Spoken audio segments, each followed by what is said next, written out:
My twin sister and I were born at the same time, but we couldn't have been more different. She had fair skin and was considered beautiful by everyone. I was the opposite, with darker skin and eyes that tilted up slightly at the corners, which my dad called phoenix eyes. To him, this wasn't a good thing. He once said that a dark phoenix was a bad omen, a curse on its father that would drain the family's money.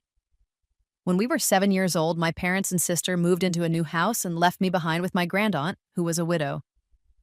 They thought she was just an ordinary poor old woman from the countryside, but they had no idea she was actually a billionaire. Years later, when my dad's business was about to go bankrupt, he came to my grandaunt begging her for money to save it. She just smiled and looked at me, asking, "Should we help him?" I simply shook my head. He had once told me that even if he died, he wouldn't want me to come to his funeral. Our first day of kindergarten was telling. The teacher, Miss Gable, asked everyone to introduce themselves. My sister Stella went up first, looking completely at ease and confident. "My name is Stella," she announced, "and my mommy and daddy say I'm the cutest, most lovable girl in the world. I can also sing and dance." She made a great first impression, getting a round of applause from the teacher and a little red flower sticker. Then it was my turn to speak. I had only just managed to stand up when a boy across the room shouted, "She's so dark!" I was so startled and scared that I couldn't get a single word out. My sister and I are fraternal twins. We had similar body types, but our faces were completely different. She was born with pale skin and large eyes with double eyelids, making her look like a perfect porcelain doll. I, on the other hand, had dark skin, monolids, and those eyes that slanted upwards at the corners. Everyone in our family said I had a fierce and mean look, like I was a bad kid from the start. My parents absolutely adored my sister. Everything she did was met with smiles and praise, which is why she grew up to be so happy and confident. For me, it was the opposite. Everything I did seemed to be wrong. I was the ugly, stupid child, the one who wasn't loved, and because of that, my personality became very shy and withdrawn. Miss Gable told the boy off for his comment and then gently tried to encourage me to say my name. But her kindness just made me feel even more afraid to speak. My name is Zara. It didn't have a beautiful meaning or represent any hopeful wishes like my sister's name did. I was just called Zara because I was the younger twin. What kind of a reason is that for a name? When school ended, it started to rain. My sister held her arms out to our dad, and he immediately lifted her up from the kindergarten gate, carrying her to the car so she wouldn't get wet. I stood there quietly, waiting for him to come back for me. Instead, I heard my mother's impatient voice from the car. "What are you just standing there for? Can't you see it's pouring?" I had no other choice but to put my small backpack over my head and run through the rain. There was a big puddle right in front of the car door, and I accidentally stepped in it. Muddy water splashed all over my pants and onto my sister's new little leather shoes. Stella immediately started to pout and complain. "My new shoes are all dirty. It's Zara's fault." From the front seats, my parents' soothing voices came. "Mommy will wipe them clean for you when we get home. It's just a pair of shoes, sweetie. Daddy will buy you an even nicer pair tomorrow." I clutched the bottom of my damp pants and quietly looked down at the ground. My pants were a little old and worn, unlike my sister, who was always dressed in brand new clothes from head to toe. My mom always told me that even though our family wasn't poor, money didn't just grow on trees, so we needed to be careful with it. I always took what she said seriously, never daring to ask for new things. But I always wondered why that rule never seemed to apply to my sister. On the drive home, my sister chattered on and on about her exciting first day of school. She even brought me up. Zara was so scared she couldn't even talk, and none of the other kids wanted to play with her. It was so embarrassing. The truth was, hardly any of the kids in our class were as talkative as my sister. Most of them were just like me, feeling nervous and quiet in a new place. I didn't understand why she always felt the need to put me down. As we stopped at a red light, my dad slowed the car and said, "They came from the same mother, so how can they be so completely different? Are you sure that paternity test was right?" My mom immediately became furious. "Do you really think I'm not going to divorce you if you keep talking like that?" "It was just a joke," he said. "Why are you getting so angry?" My mom's voice got even louder. "You're accusing me of sleeping with two different men." Of course I'm angry. She turned her head slightly and her eyes passed over me in the back seat. You and I both have double eyelids and neither of us has dark skin. Who the hell knows where this one came from? Thank God we have Stella, otherwise I'd be too embarrassed to even leave the house. Her words felt colder than the rain outside. Suddenly, a lot of things started to make sense. My dad didn't love me because he didn't think I looked like him. The paternity test had made my mom doubt me, so she held a grudge against me too. And my sister learned to put me down to make our parents like her even more. She was very smart. The car started moving again. My dad spoke up. So, have you thought about it? We can afford it. Raising one more wouldn't be a problem. My mom was clearly not on board with the idea. I just got my body back. If I have another baby in a few years, I'll feel like all I do is have children. Let's talk about it again in a couple of years. My sister's eyes lit up. She seemed to be listening to their conversation very carefully. A month after school started, the kindergarten had a parent-child event. Only one parent needed to come for each child. But my dad was busy with work, and my mom chose to be on a team with my sister. The teacher tried to get them to include me, but my mom just said, "This child is extremely shy and doesn't have any talents. There's no reason for her to participate in public events like this. It'll just save her from the embarrassment of getting on stage and being too scared to say anything." But Miss Gable was firm that no child should be left out. She personally partnered with me for all the games and competitions. For the final talent show part of the event, she dressed me up like a character from an old storybook and had me recite a classical poem. She even changed into traditional clothes herself and played a zither as my accompaniment.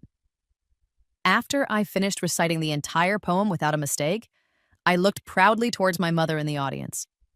But she was busy fixing my sister's skirt and probably hadn't heard a single word I said. My sister and my mom then went on stage and sang "You Are My Sunshine" together. Stella wore a big, puffy blue dress and looked like a little fairy. Mom was in a white dress and looked gentle and beautiful. Stella's voice was clear and lovely. I saw a few mothers in the audience get emotional, hugging their own children tightly with tears in their eyes. At night, I would often think about the things my mom had said about me. She had called me a hideous thing that embarrassed her, a mean-looking child. I would often cry myself to sleep. I hugged Miss Gable and asked her with a choked voice, "Am I really that ugly?" She smelled faintly of something pleasant and sweet. "Every skin color is special," she said. "Look at all the flowers in the kindergarten's garden. If they were all the same color, wouldn't that be boring?" "But they also say my small eyes are ugly," I whispered, "that I don't look like my parents' real child." Miss Gable gently wiped the tears from my face. "You don't have small eyes, you have phoenix eyes. Your eyes are very beautiful, and even if they were small, it wouldn't matter. What other people think is beautiful is just their own opinion. It doesn't define who you are." That was the first time I had ever heard the term phoenix eyes. My eyes, which I had always hated, had a name, and it was even prettier than my own name. With Miss Gable's help, I slowly started to become less shy. One day in art class, the teacher asked us to draw animals. After class, the same boy who had made fun of me on the first day of school came up and held his drawing in front of my face. "Look," he said, "doesn't this Tibetan fox look just like you? Do you know what a Tibetan fox is? It's the ugliest fox in the world. Just like you, with your squinty eyes." This time, I didn't just stand there and let him bully me. I yelled back at him, "If I'm a fox, then you're a pig. A big, dumb, oinking pig." His face turned bright red. He glared at me, and then suddenly he grabbed the box of crayons from the table and threw them right at me. Something inside me snapped. I jumped on him, scratching and biting, and we ended up in a heap on the floor, fighting. By the time the teacher managed to pull us apart, both of our faces were covered in scratches. Near the end of the school day, my mother was called to the principal's office. Her face was set in a grim line. Before she even heard the whole story of what happened, she was forcing me to apologize and then quickly paid for the other boys' medical expenses. The teacher and the other parents seemed a little surprised. It took them a moment to understand what was happening. "Zara's mom," the teacher said, "we only asked you to come in so we could let you know what happened. We weren't asking you to pay for anything. I'm a very busy woman, teacher, my mother replied. I just want to solve this problem as quickly as possible. Since everything is taken care of, we'll be leaving now. She didn't even bother to ask if I was hurt before she grabbed my arm and rushed me out of the school. That evening, my dad came home smelling strongly of alcohol. My mom immediately started complaining to him. I was finally having a nice day shopping with my friends, and then I get a call from the kindergarten. Apparently, your dear daughter has already learned how to get into fights. What is she going to be like when she gets older? My dad squinted at me for a long time, and then he suddenly slapped me hard across the face. I fell to the floor, stunned and unable to move. My mom seemed shocked too. Her voice trembled. What was that for? You didn't have to get that angry. I was wondering why a good client of mine suddenly canceled our deal, he slurred. It's because this little jinx brought me bad luck. My dad explained to my mom that a major client he had just secured had unexpectedly canceled their contract. He had been planning to use the money from that deal to expand his factory, but now all of his plans were ruined.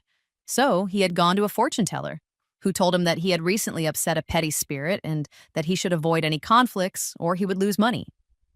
He was completely convinced that my fight with a classmate was the reason his business deal had fallen through.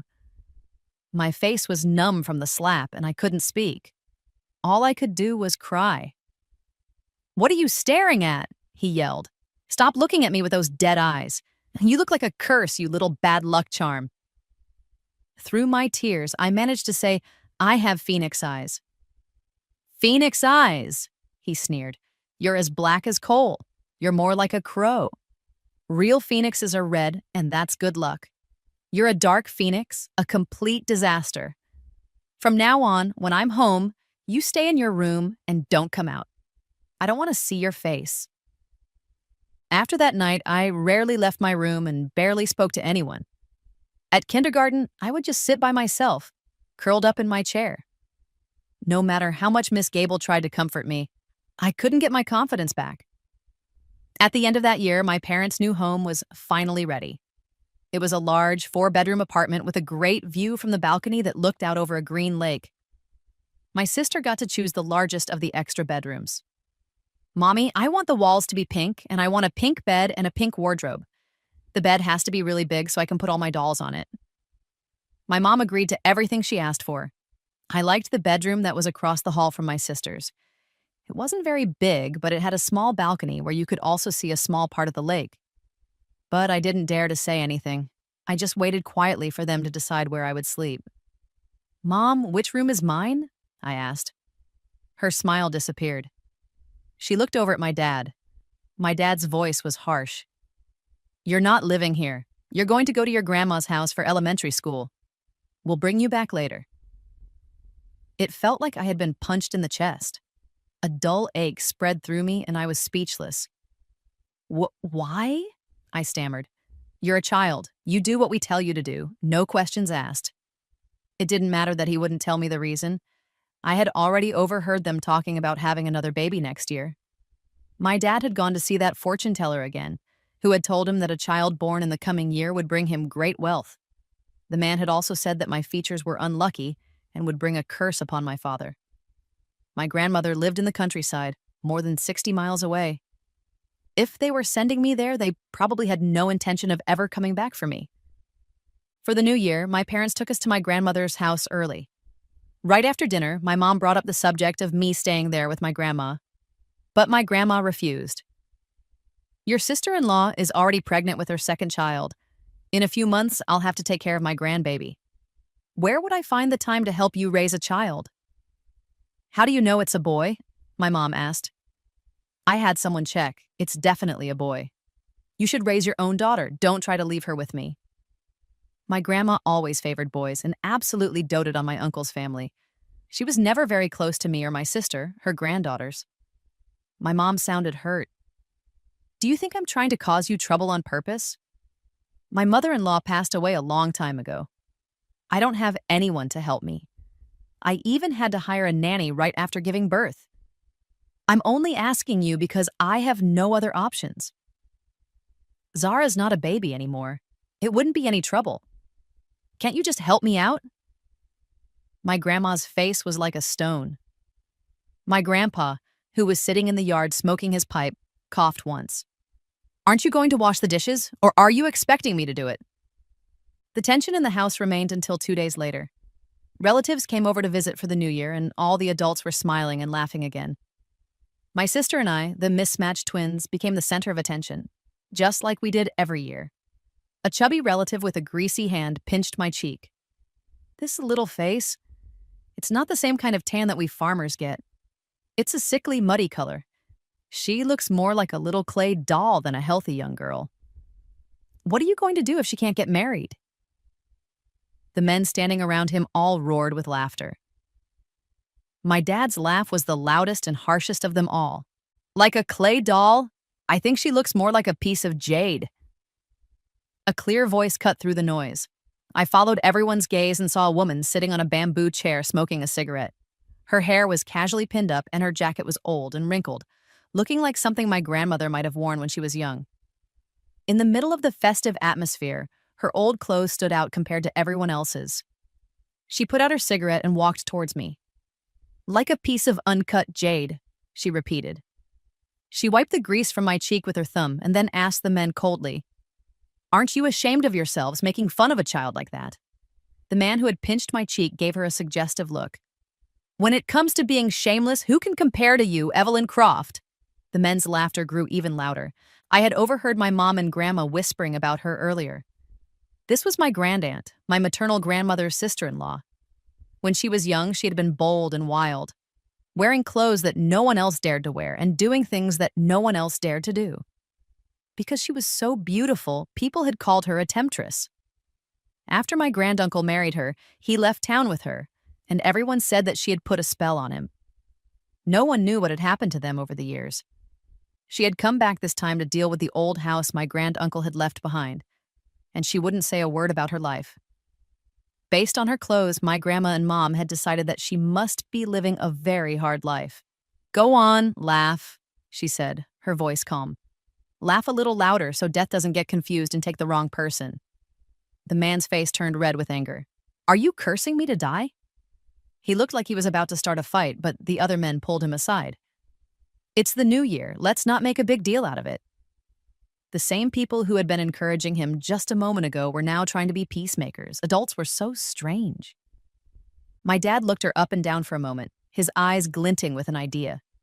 He asked in a probing tone, "Grandaunt, if you think she's a piece of jade, why don't you take her with you? She could keep you company." My grandaunt gave my dad a disgusted look. "You just want to make them, not raise them. Were condoms that hard to find back then?" My dad was speechless, and before he could think of a reply, she had already walked away. Someone clapped him on the back. "You've never met her before, have you? She's always like that, very sarcastic. Don't take it personally." Another relative added, looking confused, "She doesn't even have her own kids.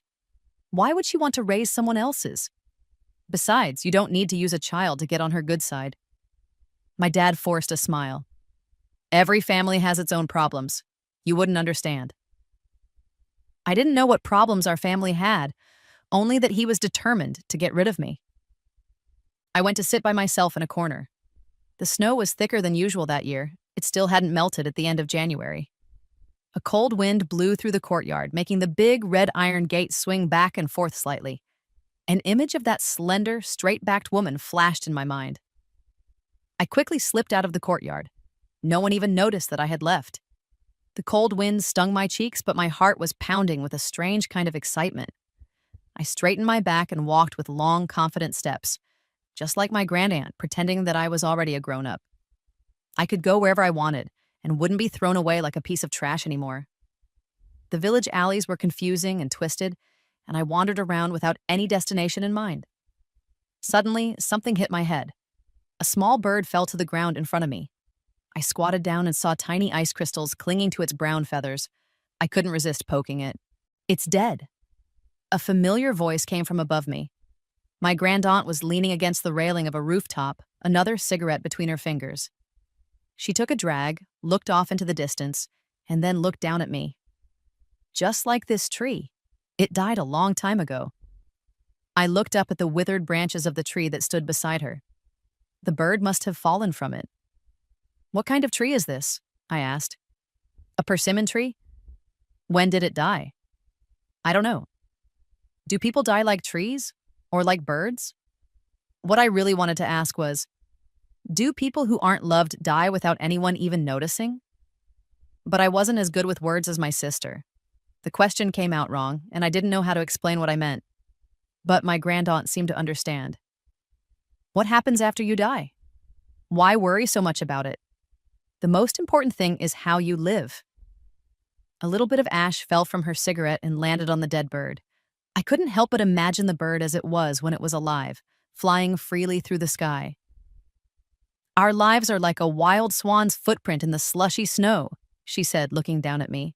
"Have you read that?" "Grandaunt, I'm not even 6 years old yet." She seemed to be lost in thought again. "They don't want you, and you're so young. How did you end up in an even worse situation than I was?" My eyes started to sting, and I rubbed them. "Dad says I'm a dark phoenix, that I'm bad luck. My grandparents don't want me either. I think they're going to throw me away." My grandaunt smoked her cigarette, her face showing no emotion. After a long silence, she finally spoke. "What's your name?" "Zara Cole." "Is that supposed to be a name?" I nodded, and then I shook my head. I hated that name, but it was my name. She seemed amused by my reaction, and the corners of her mouth turned up in a slight smile. Then she said, "I don't know how to raise a child, and I don't have much patience. All I can do is teach you what I know and give you what I have. Whether you become successful or not is up to you. Can you accept those terms?" I froze for a second, but when I realized she was offering to take me with her, I was filled with joy. Yes. 2 days later, my grandaunt came to the house as she had promised. When my dad heard that she was taking me with her, he was thrilled and even generously offered to give her money for my living expenses. My mom, however, had a complicated look on her face. "Grandaunt, let's exchange phone numbers and you can give us your address. That way, it'll be easier for us to visit you and Zara." My grandaunt looked at her with contempt. "Keep the money. I may be an old woman, but I won't let her go hungry." She then turned to my mom. "A phone number is a good idea. When you two die, she'll need to come back for the funeral. As for the address, we can talk about that if and when you ever actually decide to visit her." A flash of embarrassment crossed my mom's face. My grandaunt continued, "She's with me now, so she's part of my family. She'll take my last name.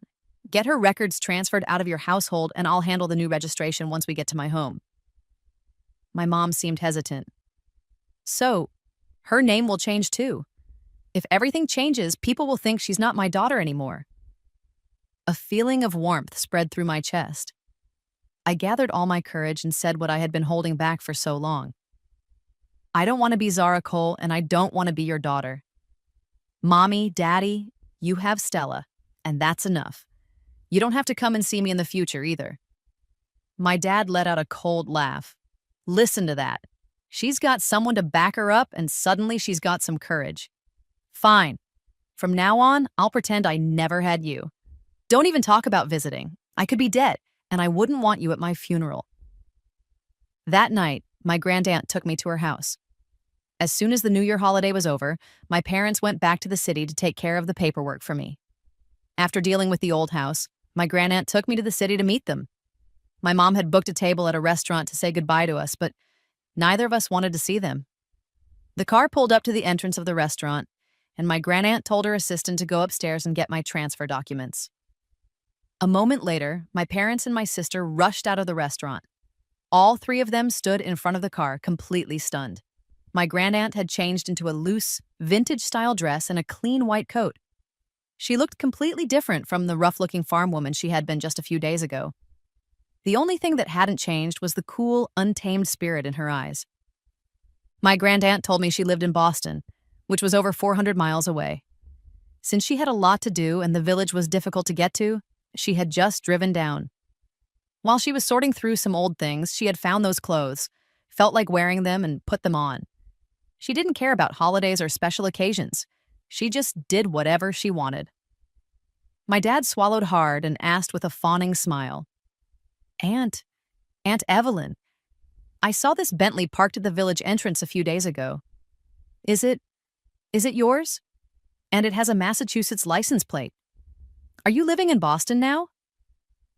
My grand aunt didn't answer him.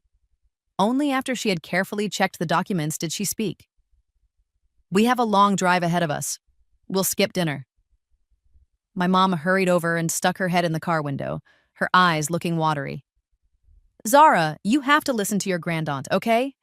Don't make her angry, do you hear me? My grandaunt gave her a cold, dismissive look. Her name isn't Zara, and what she'll be called from now on is none of your business. Just then, my sister pushed her way to the front. Grandaunt Evelyn, you look so beautiful today. When I miss my sister, can I come and visit you at your house? The look of disgust in my grandaunt's eyes deepened. You have your own home. What are you doing thinking about mine? My sister was left speechless. As the car window slowly rolled up, my mother called out Zara one last time. I didn't turn my head. I just leaned gently against my grandaunt. Grandaunt Evelyn, what's my name? Iris Croft. We spent one night on the road and arrived in Boston the next afternoon. My grandaunt's home was a 3-story townhouse with a garden in the middle of the city. It was a quiet and peaceful place in the middle of all the noise and bustle, just like her, living fiercely but never quite being a part of the world. First floor or second, pick a room, she said, and don't bother me until dinner.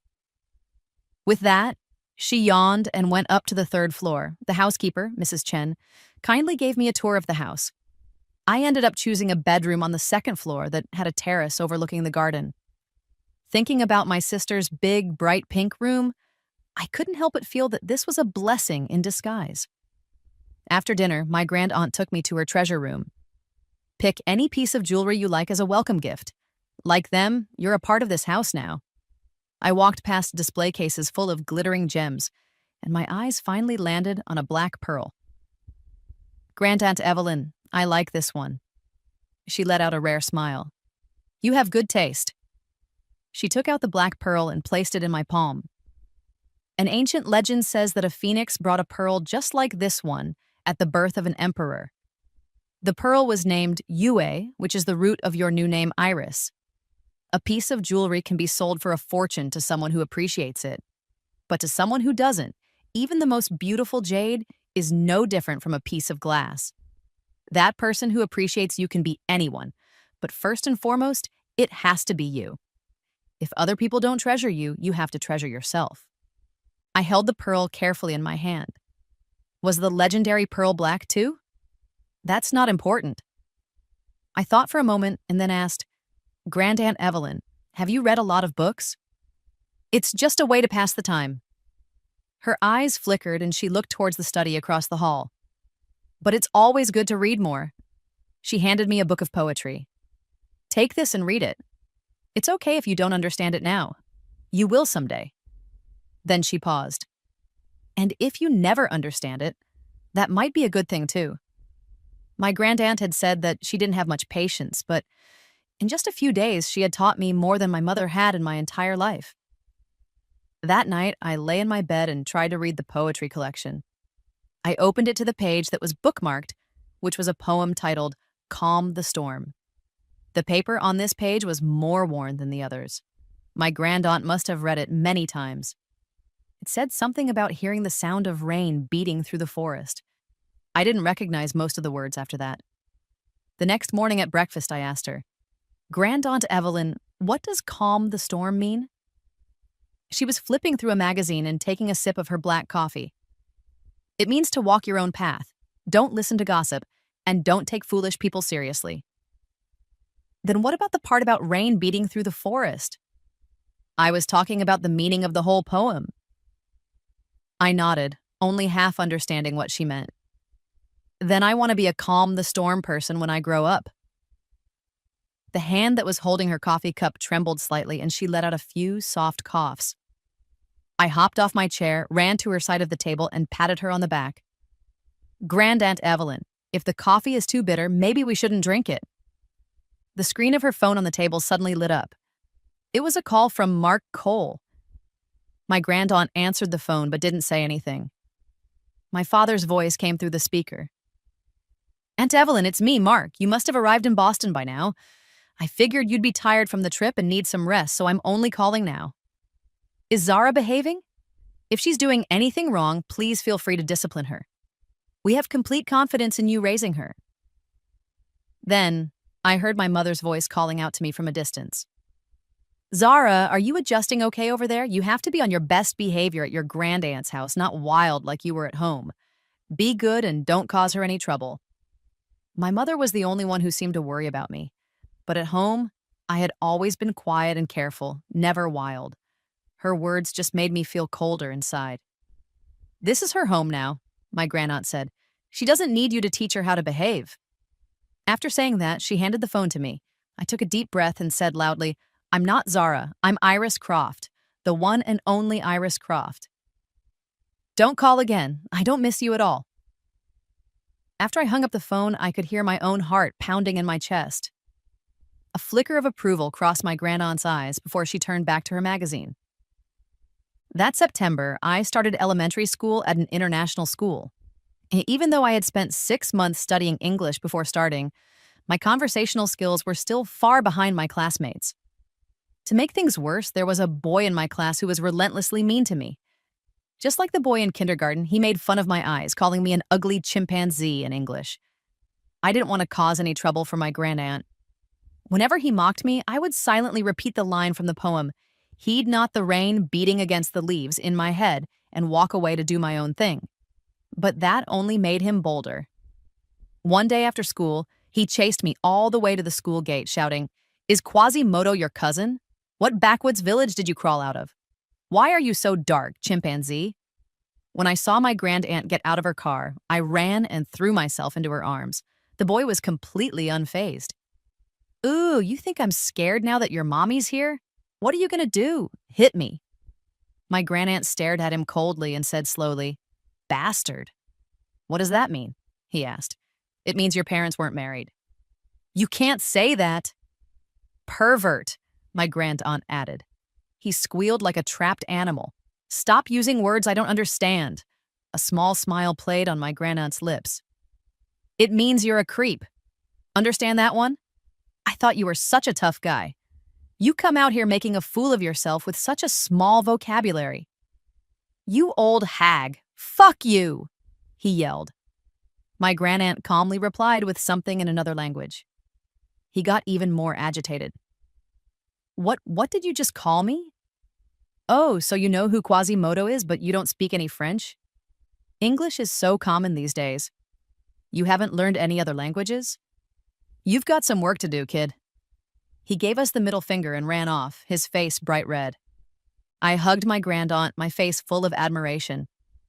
"Grandaunt Evelyn, you're amazing. He was only picking on me because he knew my English wasn't as good as his." She set me straight, her tone serious. "I told you not to pay attention to fools, which means don't let them affect you. It doesn't mean you let them walk all over you. If you had punched that little brat, I wouldn't have said a single word against it." Remembering the time my mom was called to the principal's office, my nose tingled, and I hugged my grandaunt even tighter. I could keep their ugly words from hurting me, but I also needed to prove them wrong. I needed to shut them up with my own abilities. I threw myself into my studies and took every opportunity I could to participate in school activities. My classmates were all incredibly talented, and I wasn't quite ready to stand out among them yet, but my grandaunt saw my determination. For winter break, she rewarded me with a trip to the UK. At the British Museum, I saw countless beautiful artifacts from ancient China. The craftsmanship was even more amazing than the pieces in my grandaunt's collection. "Grandaunt Evelyn, why are they here?" "They were stolen, robbed." If they hadn't been stolen, we wouldn't have to travel so far to see them, right? Our own artistic traditions should be used in more jewelry and designs celebrated and shown around the world, not just locked away in cabinets as a conqueror's prize, with no idea when they might come home. I was sure that many designers before me were already working on this, and one day, I would join them. "Your art teacher says you have a real talent." My grandaunt always seemed to know what I was thinking. "Grandaunt Evelyn, can I take art class twice a week from now on?" She looked down at me, and for a moment she seemed to be lost in a memory. "Yes." That summer, my artwork won the gold medal in the children's category of a national painting competition. At the award ceremony, I stood in the center of the stage, holding the heavy trophy and looking out at the audience. My grandaunt was there, dressed beautifully, applauding proudly for me. I remembered that parent-child day at kindergarten, how Miss Gable had gone to so much trouble to help me perform while my own mother never once bothered to even look at me. It wasn't that I wasn't worthy of love, it was that she refused to love me. I gave an interview to a television station. Facing the cameras and the crowd, I was no longer the shy, withdrawn girl who couldn't even manage a simple introduction. My work was published in magazines and displayed at school. My classmates no longer saw me as the quiet, dark-skinned girl, but as Iris Croft, the amazing artist. When the boy made fun of me, I drew him as a ridiculous caricature and passed it around the class.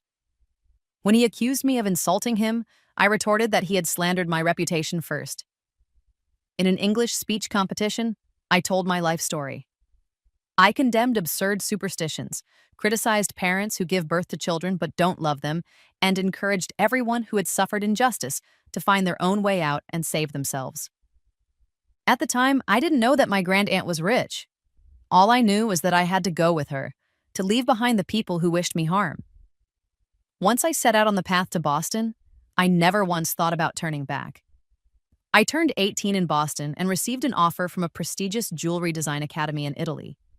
My sister surprisingly enrolled in the Boston Film Academy. Before I left the country, my family of 3 showed up at our house uninvited, carrying a pile of expensive gifts. The moment my sister saw my grandaunt, she tried to affectionately link arms with her. My grandaunt simply sidestepped her without a word. "Mrs. Chen, please prepare some tea for our guests." My dad, who had gained some weight in middle age, smiled so wide that the flesh on his cheeks pushed up to the corners of his eyes. "Aunt Evelyn, you're too kind. We're all family, no need for special tea. Water is just fine, just fine." My mother's makeup was perfect, but it couldn't hide the tiredness in her eyes.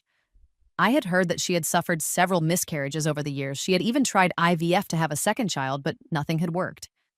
As she got older, she had no choice but to give up on the idea.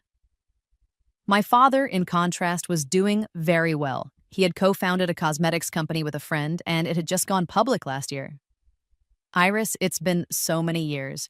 You've grown into such a young woman. I almost didn't recognize you." I didn't respond, just silently sat down next to my grandaunt. My dad gave my sister a look. "Hey, Iris, your mom and I need to talk business with your grandaunt. You kids wouldn't be interested. Why don't you show your sister around?" I could be petty. When we were kids, my sister's things were always better than mine, and all I could do was be jealous of her. Now, I wanted her to be jealous of me. So I stood up. "Stella, I'll show you my room." The moment we walked in, her eyes widened in surprise, but she tried to keep a calm expression on her face. She paced around the room, looking at everything, until she stopped in front of my glass display case and finally couldn't help but sigh. "Is all this jewelry yours?" "I'm about to go to Italy to study jewelry design. These are just practice pieces I made. They're not that great, just things I'll keep for sentimental value." Stella reluctantly tore her eyes away from the display case. "We moved again a few years ago. My room is even bigger than before, and Dad's business is getting better and better. I could have gone to study abroad if I wanted to." "Oh. But I decided to get into the entertainment industry, and you have to start building connections in college. That's why I didn't go abroad." "So you came to Boston to get close to Grandaunt Evelyn for her connections?"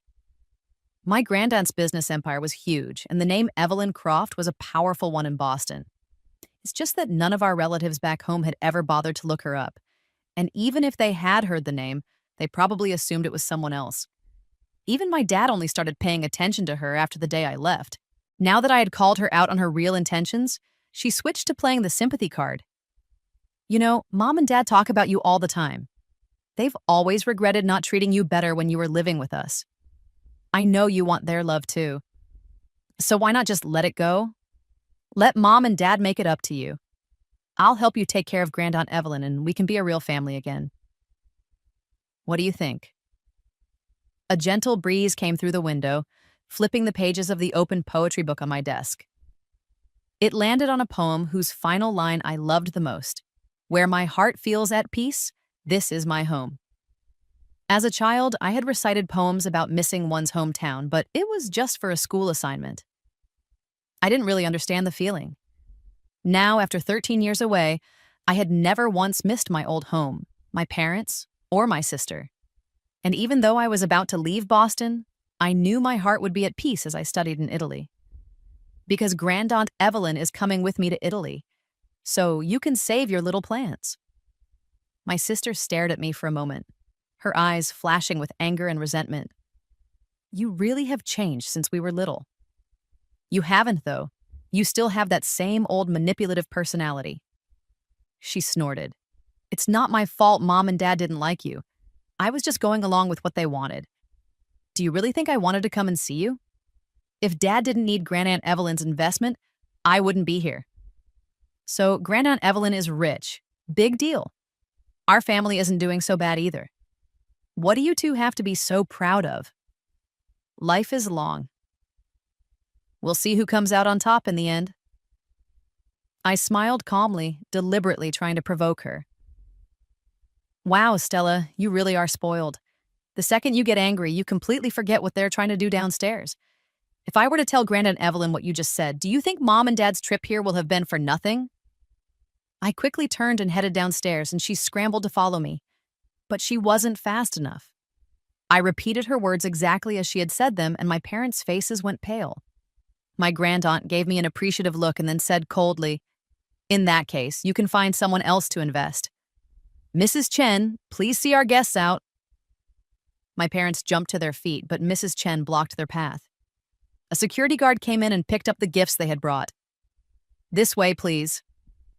My dad clenched his fists and shot a furious look at my sister, who immediately looked terrified and started to cry. The force of his slap all those years ago had been brutal. This time it was his precious, perfect daughter who had ruined his plans. I wondered if he would have the heart to be as harsh with her. The three of them were escorted out of the house. My grandaunt sighed. That couple is relentless.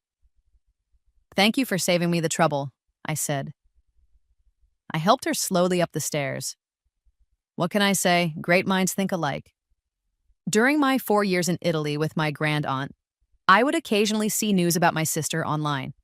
She debuted on a reality competition show using Stella as her stage name. A year later, her group disbanded, and she transitioned into acting. With her conventionally pretty looks, her first role was a minor success. My dad seized the opportunity, making her the face of his company's products, and both of them profited from it. The three of them even appeared on a talk show together, putting on a big show of how happy and loving their family was. Whenever I scrolled past news about them, I would just smile. My life in that small town felt like a distant dream. Whether the dream was a happy one or a sad one, it no longer had anything to do with me. As graduation approached, I poured all of my energy into my final project. The piece was a brooch titled "Footprints in the Snow." The goose feathers were naturally shed parrot feathers, crafted in a traditional style using iridescent feathers. A black pearl with a peacock green luster was set into the body of the bird. It was both my graduation project and a 72nd birthday gift for my grandaunt. That New Year's all those years ago, I had picked up the frozen bird and buried it before leaving my grandaunt's old home. And my grandaunt had picked me up. That summer, the soul she had picked up finally blossomed. I signed with an Italian jewelry brand and officially became a designer. 2 years later, I returned to Boston and began working on creating my own brand. When they heard that we were back, my father and sister made a special trip to visit us. My father had opened a branch office in Boston and was full of himself. A complete change from his groveling 5 years earlier. "Aunt Evelyn, I offered you a chance to invest back then. It's a real shame you didn't take it." My grandaunt pushed her reading glasses up her nose and looked at him like he was an idiot. "I may not have made money on that deal, but I have no regrets. In fact, I could make it so that you can't make any money at all. Do you believe me?" My sister immediately jumped to our father's defense. "Grandaunt Evelyn, you can't say that. We came here today out of respect for our family ties to discuss another partnership. You may be retired, but Iris has only been working for 2 years. She has a long road ahead of her. What's wrong with giving her another safety net? My grand aunt laughed twice. All bark and no bite. Are you people really the kind of safety net anyone can rely on? With that, she looked at me. I took the hint. Mrs. Chen, call security. See them out. That night, I was idly scrolling through videos when I saw my sister appear on a live stream from my dad's company, so I stopped to watch. She was arrogant and condescending, her interactions with the host dismissive. She couldn't even remember her lines when introducing the products, her eyes constantly darting to the side. When a viewer asked about her lipstick shade, she just passed the question off to the host. Her attitude angered the audience, and someone commented, "The products are so expensive and the host has a sour face. Does she even want to sell anything?" My sister was instantly triggered. You think $100 is expensive? Have you ever considered that maybe you're the problem? When you only make pocket change, of course everything seems expensive. The host standing next to her looked horrified. The comments section exploded. But my sister just looked disdainful and continued to argue with thousands of viewers. You think the big brands are a better deal for the quantity? But we're an American brand. Shouldn't you spend a little to support your own country? You don't think it's worth the price? The truth is, you don't think you're worthy of something at this price. You think ordinary people don't make money as easily as I do. Have you ever considered that maybe you're just not trying hard enough?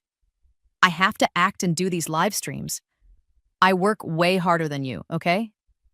The host tried several times to intervene, but she couldn't get a word in. Finally, someone ran up holding a phone. "Stella, it's Mr. Cole on the phone." Only then did she leave the camera's view. The incident quickly went viral and was soon condemned by major news outlets. My dad appeared with my sister to issue a public apology, their words humble and their tears flowing. But the public wasn't buying it. People joked that my sister's acting skills were top-notch and that she had chosen the right career. My dad had invested heavily in physical stores across the country, hoping to cash in when her new drama aired, but now, not only were his existing store counters empty, but he was also facing a massive surplus of inventory. The grand openings of the new stores were postponed indefinitely. The other brands my sister endorsed were also caught in the fallout.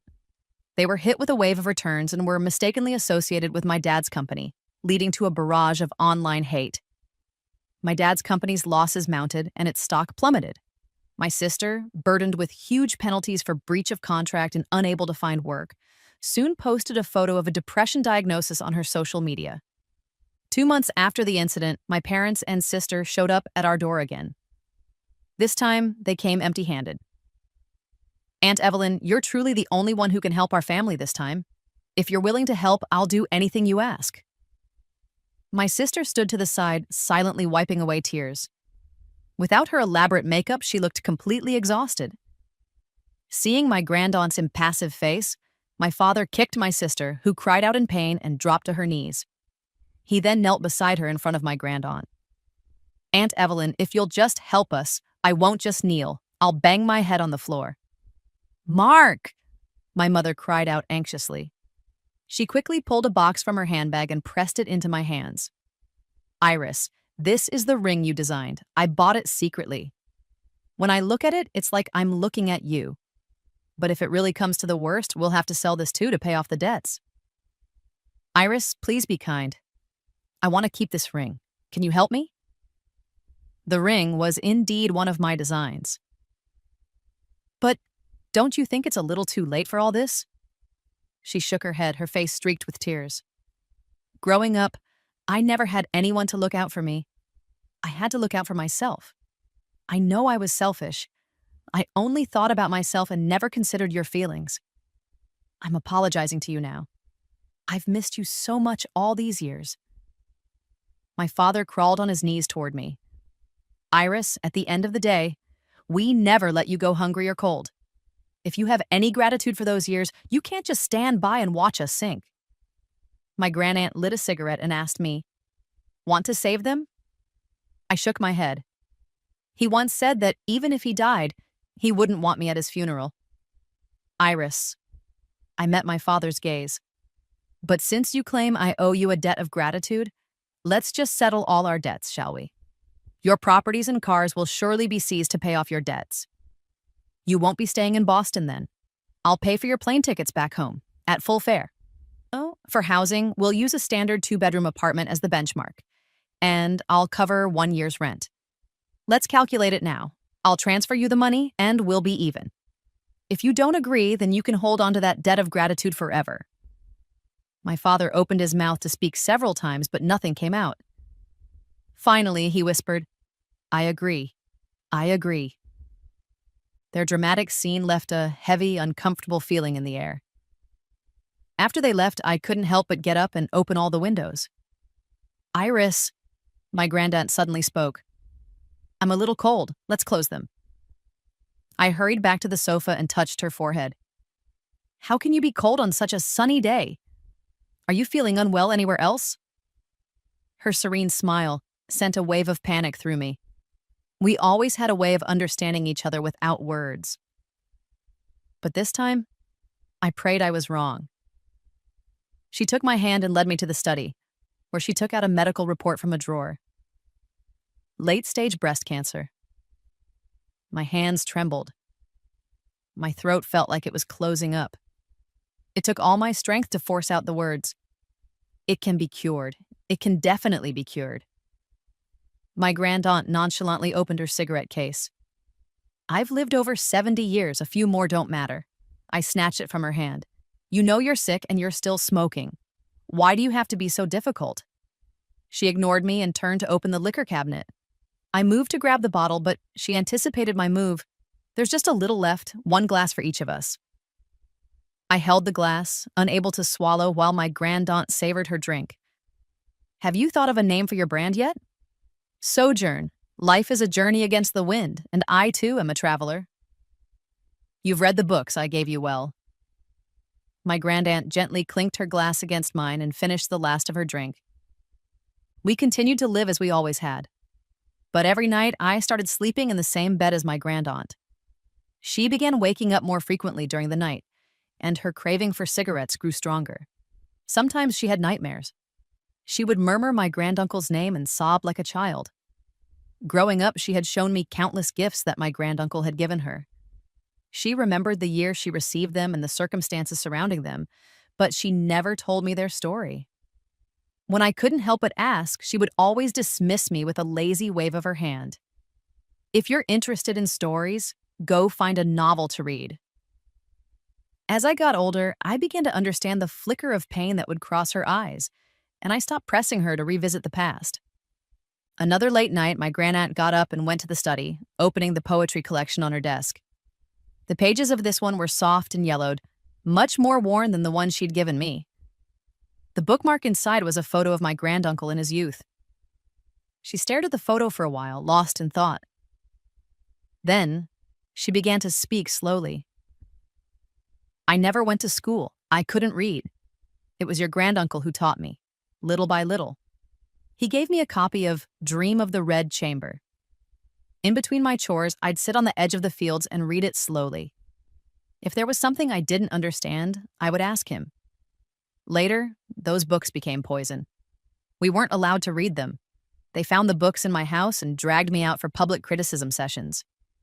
My looks, my clothes, they were criticized too. I wore dresses that I sewed myself. I was born with this face. But they insisted I was a temptress, a demon. So the books I read had to be poisonous too. Your granduncle's father got wind of it beforehand and burned all the books in their house. But your own grandmother, resentful that they had never let her study, had secretly hidden one of his books. She reported him. His family had no choice but to publicly disown him. It's funny because of that, there wasn't much opposition when we got married. As soon as the turmoil ended, your granduncle's parents passed away one after another. I became the only person he had left in the world. Later, he got into college and moved to the city. After he graduated, he finally brought me with him. This poetry collection was his birthday gift to me that year. Then he quit his job, and we came to Boston to build a life. We caught the right wave, and it's not an exaggeration to say we became rich overnight. We struck while the iron was hot, worked our butts off, and lived freely and fully for 20 years. The year after your granduncle died, I went back to the old village. Dealing with the house was secondary.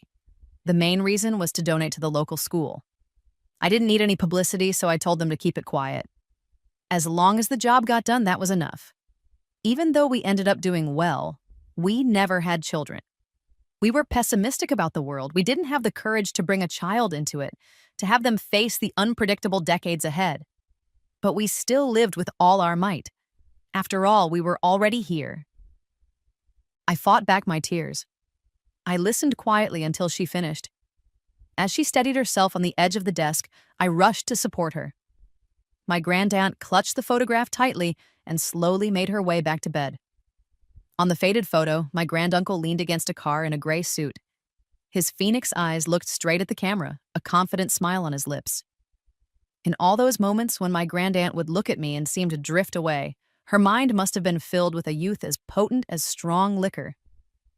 She folded her hands and pressed the photograph to her chest. Then she smiled, closed her eyes, and didn't say another word. That story was her farewell to me. My grandaunt had arranged her affairs long ago. She left me her company shares and this house. The rest of her fortune, she asked me to donate to schools in impoverished mountain regions across the country. Every year, I make time to personally visit these places, allocating funds based on their specific needs and appointing someone to oversee the implementation of the projects. In the winter of the 5th year after her passing, I came to another small mountain village to donate a batch of multimedia equipment to the school. The school building that my grandaunt had originally funded had just been repainted. You couldn't see any signs of its age. It was as fresh and new as the lives of these children. As I left the school, the snow began to fall more heavily, covering my footprints in the ground. I remembered that day long ago when I had walked through the alley, mimicking my grandaunt's stride, my heart full of anticipation for growing up. I had finally become the person I'd hoped to be, but Grandaunt Evelyn was no longer by my side. But in a way, I had become her. No matter how fierce the storms to come, I would walk on, head held high,